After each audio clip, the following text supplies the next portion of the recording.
Hello friends, once again welcome back to फिल्मी चिड़िया। आज जो कहानी हम एक्सप्लेन करने वाले हैं उसका नाम है ओल्ड बॉय।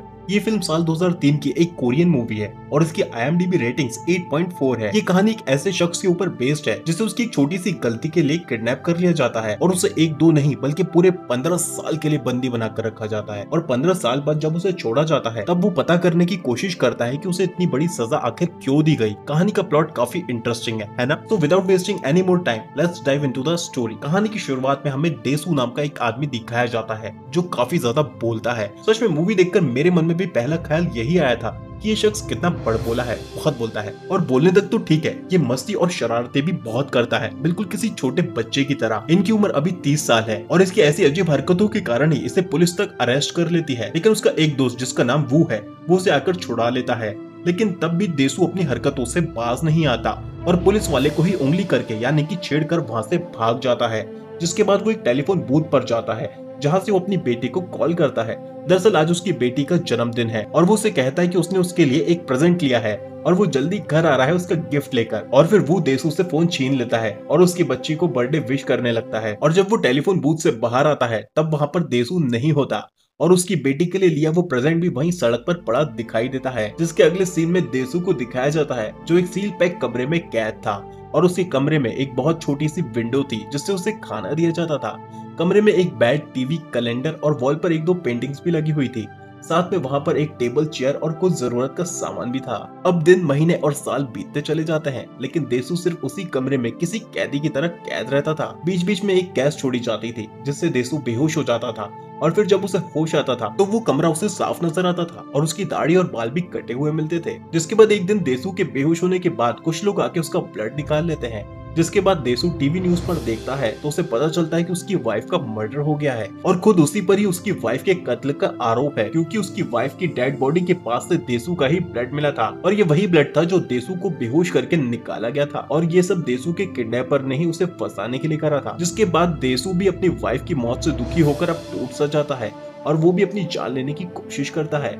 लेकिन इससे पहले कि उसकी मौत हो वो लोग उसे बचा लेते थे मगर देसू भी बार बार अपनी जान लेने की कोशिश करता रहता था पर हर बार उसे बचा लिया जाता था। ऐसा लग रहा था जैसे वो लोग उसे जिंदा रखना चाहते हैं। और ऐसा क्यों, ये तो कहानी में आगे ही पता चलेगा। जिसके बाद देसू टीवी पर देखकर फाइटिंग के गुर सीखता है और उसके हर रोज प्रैक्टिस भी करता है ताकि जिस दिन वो यहाँ से आजाद हो उसके बाद वो अपने किडनैपर और उसकी वाइफ के मर्डरर से बदला ले सके। और इसीलिए ही वो खुद को तैयार कर रहा था। इसी मूवी की एक बॉलीवुड रीमेक भी है जिसमें आपने संजय दत्त को देसू के रोल में देखा होगा। अगर आपने वो मूवी देखी है तो कमेंट्स में उस मूवी का नाम जरूर मेंशन करना। देखते हैं कितने लोगों को उस मूवी के बारे में पता है। तो यहाँ से कहानी आगे बढ़ती है और दिखाया जाता है कि साल बीतते चले जाते हैं और अब 15 साल हो गए थे और अब देसू भी 45 साल का हो चुका था। जिसके बाद एक दिन देसू को फिर एक बार बेहोश कर दिया जाता है और अब की बार जब देसू को होश आता है तो वो एक बड़े से बक्से में से निकलता है। देसू ने सालों बाद रोशनी देखी थी और इसीलिए उसकी आंखें बाहर की रोशनी बर्दाश्त नहीं कर पा रही थी पर कुछ ही देर में वो ठीक फील करने लगता है और अब वो देखता है कि वो बहुत महंगे कपड़े पहना हुआ है और साथ ही उसके पास काफी पैसे भी हैं जो शायद उसी किडनैपर ने ही रखे होंगे। उसे लगता है कि बड़ा ही अजीब किडनैपर था वो जिसने उसे किडनैप करा था क्योंकि लोग किडनैप करके पैसे या फिरौती मांगते हैं, यहाँ तो उल्टा उसे ही उसने सूट बूट और ढेरों पैसे देकर भेजा था। जिसके बाद देसू ये पता करना चाहता था कि फाइटिंग की जो प्रैक्टिस वो इतने सालों से कर रहा था वो किसी काम की भी है या नहीं और इसीलिए वो कुछ गुंडों के पास जाता है और उनके सिगरेट छीनकर खुद ही पीने लग जाता है जिससे उन गुंडों को गुस्सा आ जाता है और वो देसू को मारने के लिए आगे आते हैं।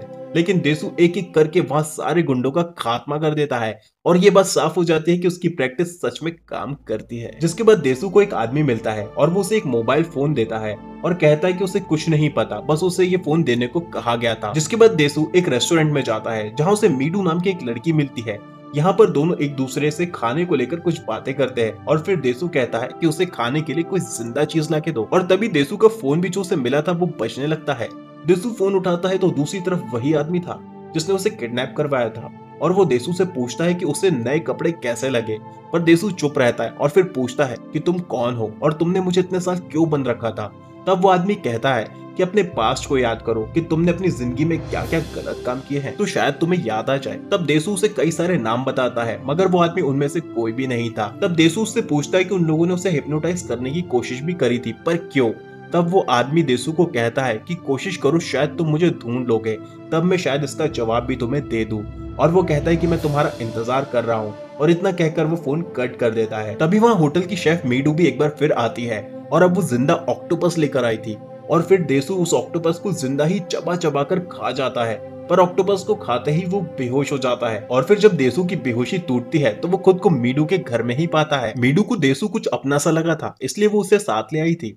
जिसके बाद देसू देखता है कि मीडू उसकी पर्सनल डायरी पढ़ रही थी और ये डायरी पढ़कर उसे देसू के बारे में सब कुछ पता चल जाता है कि उसके साथ क्या क्या घटा था। और वो देसू से पूछती है कि क्या ये सब सच है, तो देसू कहता है कि वो मेरी पर्सनल डायरी है और वो सब डायरी उससे छीन लेता है। ये सारी डायरी उसने 15 साल में लिखी थी जब वो उस कमरे में कैद था। और फिर देसू किसी तरह से अपनी बेटी के बारे में पता करने की कोशिश करता है और उसे इस बात का पता चलता है कि उसकी बेटी की भी मौत हो चुकी है, जिसकी ग्रेव यानी कि कब्र का एड्रेस भी उसे मिलता है। लेकिन देसू पर उसकी वाइफ के कत्ल का इल्जाम अब भी है और वो किसी तरह से पुलिस से बचकर ही रह रहा था, जिस कारण से वो अपनी बेटी की ग्रेव पर नहीं जा सकता था, नहीं तो उसके पकड़े जाने की संभावना बढ़ जाती। जिसके बाद वो डिसाइड करता है कि वो उस आदमी को नहीं छोड़ेगा जिसने उसकी जिंदगी तबाह कर दी है। और उस जगह तक पहुंचने के लिए जहां पर उसे इतने सालों तक कैद करके रखा था, देसू शहर के कई सारे रेस्टोरेंट्स में एक एक करके जाता है और वहां पर सिर्फ एक ही डिश यानी कि सुशी खाता है, क्योंकि जब वो कैद में था तब उस वक्त उसे हर रोज हर दिन 15 साल तक खाने में सिर्फ सुशी ही खिलाई गई थी, जिस कारण से उसका टेस्ट देसू आज तक नहीं भूला है। और फिर एक दिन देसू को वो रेस्टोरेंट भी मिल जाता है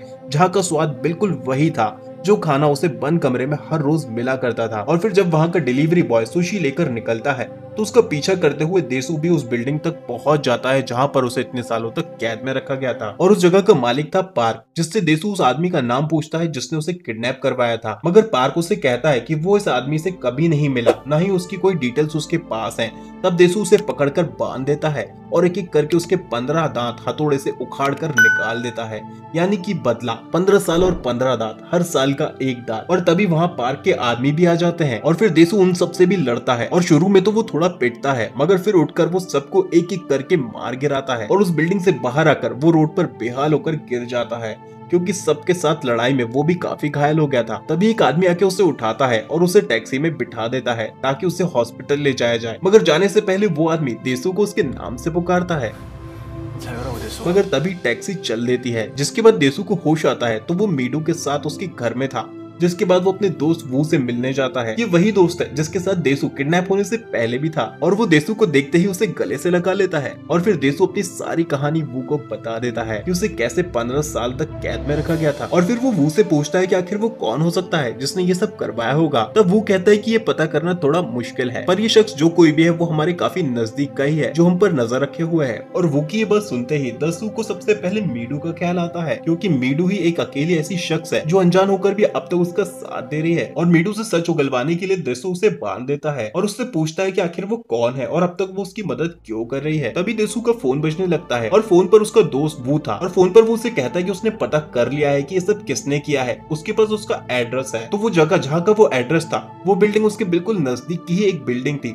और तुरंत ही देसू उस बिल्डिंग में जाता है जहाँ उसे वो आदमी मिलता है। और वो आदमी वही था जिसने उसकी मदद करी थी और उसे घायल हालत में टैक्सी में बिठाया था। और इस आदमी का नाम ली होता है, जिसे देसू पहचान ही नहीं पाता और उससे पूछता है कि तुम कौन हो और तुमने मेरे साथ ऐसा सब क्यों किया है। तब ली उसे कहता है कि मैंने ये सब क्यों करा, तुम खुद ही क्यों नहीं पता कर लेते। और फिर उसे वो 5 दिन का समय देता है और कहता है कि अगर तुमने 5 दिन में पता कर लिया कि मैं कौन हूँ तो मैं मीडू की जान बख्श दूंगा, नहीं तो मैं मीडू को भी जान से मार दूंगा। तब गुस्से में आकर देसू ली का गला पकड़ लेता है। ली के साथ उसका बॉडीगार्ड भी था जो देसू का हाथ पकड़ लेता है। तब ली उसे कहता है कि अगर तुम मेरी जान ले लोगे तो फिर तुम कैसे जान पाओगे कि आखिर तुम्हारे साथ ये सब क्यों हुआ था। और ये बात सुनकर देसू उसे छोड़ देता है और वो बैठकर कुछ बातें करते हैं, जहाँ ली उसे कहता है कि ये सब कुछ तुम्हारे बड़बोली जबान के कारण हुआ है। और फिर वो देसू को कहता है कि मैं जानता हूँ कि तुम मुझे मारना चाहते हो, मगर वो अपनी छाती दिखाते हुए कहता है कि मैंने तो खुद को मारने के लिए अपने अंदर एक बॉम्ब लगवा रखा है। और एक रिमोट दिखाते हुए वो उसे कहता है कि मैं इसका बटन दबा के खुद को ही मार लूंगा, मगर उसके लिए जाओ थोड़ा होमवर्क करो और पता करके आओ कि तुमने आखिर ऐसा क्या पाप करा था जो तुम्हारे साथ ये सब हुआ था। और फिर वो वहां से चला जाता है। तभी देसू को मीडू की चिल्लाने की आवाज आती है और वो घर पर भाग कर जाता है, जहाँ पर वो देखता है कि मीडू को उस जेल के मालिक पार्क ने ही पकड़ रखा था और वो देसू से बदला लेने आया था, क्योंकि देसू ने उसके सारे दांत जो तोड़ दिए किए थे, मगर दसू के आते ही वो सब लोग उसे पकड़ लेते हैं और अब पार्क आगे आके दसू के दांत उखाड़ने ही वाला था कि तभी ली फोन करके उसे दसू को छोड़ने के लिए कहता है। बदले में उसे बहुत सारे पैसे देता है। दरअसल ली बहुत अमीर आदमी है और वो पैसे के बल पर कुछ भी कर सकता है और फिर पार्क भी वो पैसे लेकर दसू को छोड़ देता है। मगर जाते वक्त दसू पार्क को कहता है कि वो उसका हाथ काट डालेगा क्योंकि उन हाथों से उसने मीडू को छुआ था। जिसके कुछ दिन के बाद बताया जाता है कि मीडू और दसू अब काफी नजदीक आ चुके हैं और उनके बीच में सब कुछ हो जाता है। और जब रात को वो दोनों सो रहे थे तभी वहाँ पर एक गैस आती है और वो लोग बेहोशी में सोते ही रह जाते हैं और कोई कमरे में आके एक प्रेजेंट वहाँ पर रखकर चला जाता है। और जब वो लोग होश में आते हैं तो वो प्रेजेंट वहाँ पर देखते हैं और वो उसे खोलते हैं तो उसमें पार्क का कटा हुआ हाथ रखा था। और अब दसू समझ जाता है कि उसकी सारी बातें ली सुन सकता है क्योंकि ली तो उस समय वहाँ पर था ही नहीं जब उसने हाथ काटने की बात करी थी। जिसका मतलब ये हुआ कि उसके अंदर जरूर कोई ट्रांसमीटर छुपाया गया है और वो एक शॉप में जाके ट्रांसमीटर निकलवा देता है जो कि उसके शूज में था। जिसके बाद दसू को कहीं से पता चलता है कि ली उसके साथ उसके स्कूल में पढ़ा करता था और फिर वो अपने स्कूल जाकर पुराने उसके बैच के स्टूडेंट्स के रिकॉर्ड भी निकलवाता है जिसमें उसे ये बात पता चलती है कि ली और उसकी बहन उसी की क्लास में पढ़ा करते थे। और एक दिन देसू ने उन दोनों को साथ में काफी करीब और सेक्सुअल होते देख लिया था और ये बात जाकर उसने अपने एक दोस्त को भी बता दी थी। जिसके बाद देसू अपने दोस्त वू से उस लड़की के बारे में पूछता है जो उसके स्कूल में भी थी, मगर वो उस लड़की के बारे में कुछ बहुत गलत बातें कह देता है और उसे वो एक स्लट कहता है। मगर वो ये बात नहीं जानता था कि ली भी उसके पीछे ही था और वो उसका पीछा कर रहा था। और ये बात सुनते ही ली को काफी गुस्सा आ जाता है और वो वहीं जाकर वू को बहुत मारता है और इतना मारता है कि वू की वहीं पर मौत हो जाती है। और फिर ली वही फोन उठाकर देसू को भी कहता है कि उसकी बहन कोई स्लट नहीं थी और उसने अपनी जान दे दी, वो भी सिर्फ तुम्हारे कारण। जिसके बाद अब देसू मीडू की सेफ्टी के लिए उसे उसी जगह पर ले जाता है जहां उसे 15 साल कैद में रखा गया था और वो पार्क से जाकर कहता है कि ली ने तुम्हारा हाथ काट दिया, मतलब कि तुम्हारा और मेरा दुश्मन अब एक ही है। और पार्क भी कहता है कि वो सही कह रहा है और फिर वो मीडू को भी वहीं पर एक कमरे में सेफ रखने को कहता है। जिसके बाद वो मीडू को वहाँ पर सेफ रखकर ली का पता ढूंढते हुए उसके अपार्टमेंट में जहाँ पर वो रहता है वहाँ पर पहुंच जाता है और इत्तेफाक से अपार्टमेंट की लिफ्ट में ही उसे ली भी मिल जाता है और वो ली को कहता है कि तुम वही होना जो स्कूल में अपनी बहन के साथ इंटीमेट हुए थे। तब ली उसे अपने पेंट हाउस में ले जाता है जहाँ उनके आपस में काफी देर तक बात होती है जिसमें ये बात सामने आती है कि देसू ने ली और उसकी बहन को साथ देख लिया था और जाकर ये बात उसने अपने दोस्त को बताई थी, मगर इस बात को उसने थोड़ा और मिर्च मसाला लगाकर बताई थी और उसके उस दोस्त ने ये बात पूरे स्कूल में फैला दी थी कि ली और उसकी बहन का चक्कर है और उसकी बहन ली के बच्चे की माँ बनने वाली है, वो प्रेग्नेंट है, जबकि वो प्रेग्नेंट नहीं थी। और उसके बाद पूरे शहर में उनकी झूठी बदनामी फैल गई जिस कारण से उसकी बहन ने पानी में कूदकर अपनी जान दे दी थी और ये सब सिर्फ देसू के कारण हुआ क्योंकि उससे अपनी जबान बंद नहीं रखी गई। जिसके बाद ली उसे बताता है कि 15 साल के बाद तुम्हें आजाद करने से पहले हमने तुम्हें यानी कि देसू और मीडू दोनों को ही हिप्नोटाइज करा था और हिप्नोटाइज करके दोनों की पुरानी सारी मेमोरीज मिटा दी गई थी और फिर उन दोनों ने बिल्कुल वैसे ही काम करे जैसे कि उनको कहा गया था, यानी कि जैसा ली चाहता था, यानी कि दोनों का मिलना और मीडू का एक अनजान आदमी को अपने घर ले जाना और फिर दोनों को प्यार में पड़ जाना, सब कुछ पहले से ही प्लान था। और फिर ली देसू को एक पिंक बॉक्स दिखाता है और जब देसू उस बॉक्स को खोलता है तो उसमें एक एल्बम मिलता है जिसमें उसी की यानी कि देसू की पिक्चर्स थी उसकी फैमिली और उसकी बेटी के साथ और उसकी बेटी की हर उम्र की तस्वीर उसमें थी। और फिर लास्ट फोटो देखकर देसू को एक बड़ा सा झटका लगता है क्योंकि उसकी बेटी की तस्वीरें उम्र के साथ मीडू में बदल गई, यानी कि मीडू कोई और नहीं बल्कि देसू की ही बेटी थी जो मरी नहीं थी बल्कि जिंदा थी। और फिर ली पूछता है कि कैसा लगा प्रेजेंट और फिर वो उससे पूछता है कि तुम भी तो अपनी बेटी के साथ सोए तो तुम्हें कैसा लगा। तब गुस्से में आके देसू ली पर हमला करने आगे आता है मगर उसका बॉडीगार्ड आगे आकर देसू को बहुत मारता है और ली के रोकने पर भी वो नहीं रुकता। तब ली बॉडीगार्ड को ही गोली मार देता है और अब ली आगे बताता है कि तुम्हें क्या लगा पार्क मेरा दुश्मन बन गया है क्योंकि मैंने उसका हाथ काट दिया, पर ऐसा नहीं है, तुम एक नंबर के बेवकूफ हो जो तुम उसके पास मीडू को छोड़ा है, पर वो तो मेरा आदमी है और हमारे बीच एक डील हुई थी, उसे पैसों की बहुत जरूरत थी और पैसों के बदले उसने अपना हाथ मुझे दे दिया था। जिसके बाद ली उसकी बेटी देसू से उसकी बात करवाता है और वो उसे बताती है कि उसके सामने भी पिंक कलर का सेम बॉक्स रखा है जैसा कि देसू ने खोला था। और देसू अब ली के पैरों में गिर जाता है और उसे कहता है कि मैं मानता हूँ कि मैंने तुम्हारे साथ बहुत गलत किया था, मैं अपने किए के लिए माफी भी मांगता हूँ, पर प्लीज ऐसा मत करो और मीडू को वो बॉक्स मत खोलने देना, उसको नहीं पता चलना चाहिए कि वो मेरी बेटी है। यहाँ देसू बहुत गिड़गिड़ाता है मगर ली की तरफ से कोई प्रतिक्रिया नहीं मिलती। तो फिर देसू समझ जाता है कि ली आखिर क्या चाहता है। ली कहा करता था कि उसकी जुबान बहुत चलती है, इसीलिए अब देसू अपनी जुबान भी एक कैंची से काट देता है और ये देखकर ली को अब संतुष्टि मिलती है और वो पार्क को वो बॉक्स वहाँ से ले जाने को कह देता है। जिसके बाद उसके अंदर जो बॉम्ब लगा है उसका रिमोट वो देसू को दे देता है, मगर जैसे ही देसू उस रिमोट का बटन दबाता है तो वहाँ पर एक रिकॉर्डेड प्लेयर बजने लगता है और ये आवाज वही आवाजें होती हैं जो देसू और मीडू के इंटीमेसी के दौरान रिकॉर्ड करी गई थी। और फिर लियो से इतना कहकर वहाँ से चला जाता है कि मैं और मेरी बहन सब जानते थे लेकिन फिर भी हम साथ थे, तुम भी आगे की जिंदगी में ऐसे ही साथ रह सकते हो। जिसके बाद वो वहाँ से चला जाता है और लिफ्ट में ही जाकर वो खुद को गोली मार लेता है क्योंकि अब उसके पास जीने की कोई वजह नहीं रह गई थी, उसकी जिंदगी का मकसद अब पूरा हो गया था। और फिर दिखाया जाता है कि देसू इस इतने बड़े गुनाह के बाद खुद को माफ नहीं कर पा रहा था, जिसके बाद वो खुद को हिप्नोटाइज करवाकर अपनी पास्ट की सारी मेमोरीज खत्म करवाने के लिए चाहता है, लेकिन उसके बाद भी उसकी मेमोरी नहीं मिटती और यहीं पर ये कहानी एंड हो जाती है। Please like, share and subscribe.